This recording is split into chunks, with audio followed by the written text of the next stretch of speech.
Pascal Wany-Ambouré est né le 26 avril 1975 à Port-Gentil. Il fait ses études primaires à Port-Gentil et secondaires au Collège Bessieux de Libreville, jusqu'à l'obtention de son baccalauréat.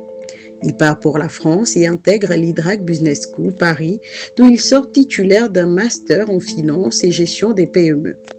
Il complétera sa formation avec un bachelor d'économie internationale et de management obtenu à l'université d'Abertay-Dundee en Écosse.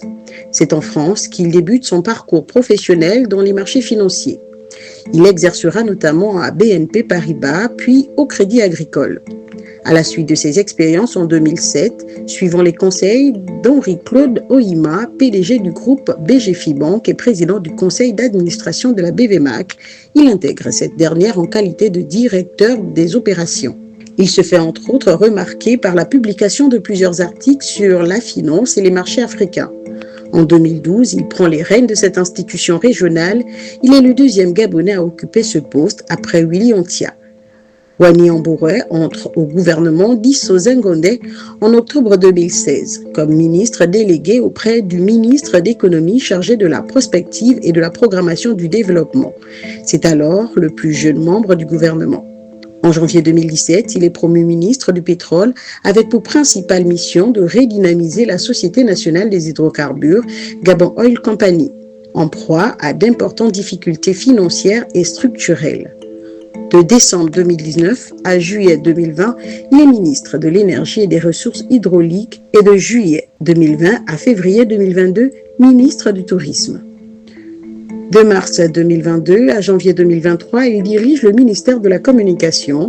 Le 9 janvier 2023, Alain-Claude Bilibinze, promu Premier ministre, le mute au ministère de la Pêche et de l'Économie maritime. Il quitte le gouvernement en août 2023 à la suite du remaniement opéré par le Comité pour la transition et la restauration des institutions CTRI. Le 13 janvier 2025, il est nommé président du conseil d'administration du Fonds gabonais d'investissement stratégique. Sur le plan local, il est élu en 2018 et député du premier siège de la commune de Port-Gentil pour le camp du Parti démocratique gabonais. Mais il aura surtout marqué les esprits des Port-Gentillais par des actions menées à travers Tendance à venir, une association créée avec pour objectif la lutte contre le chômage chez les jeunes, le soutien des personnes vulnérables à travers la promotion d'activités génératrices de revenus, l'accompagnement financier et managérial des jeunes entrepreneurs. À l'inauguration du siège de l'association en 2017, il déclarait « La vocation de Tendance à venir est sociale parce que nous voulons promouvoir tous les jours le vivre ensemble, tisser des chaînes de solidarité. Nous voulons faire la promotion de l'initiative privée. » Le parcours de l'homme et les actions posées sur le terrain ont dû jouer en sa faveur dans le choix porté sur lui pour conduire pendant 5 ans les destinées de Port-Gentil. Une ville qui a subi de plein fouet les diverses crises économiques et où tout est prioritaire depuis la gestion des déchets urbains à la lutte contre le chômage, surtout celui des jeunes, en passant par la lutte contre les violences, l'insécurité, le grand banditisme ou encore l'assainissement urbain d'une cité victime des inondations. Une capitale économique qui a vu d'année en année le budget municipal être réduit en peau de chagrin et essentiellement destiné à payer des salaires, y compris au détriment du fonctionnement.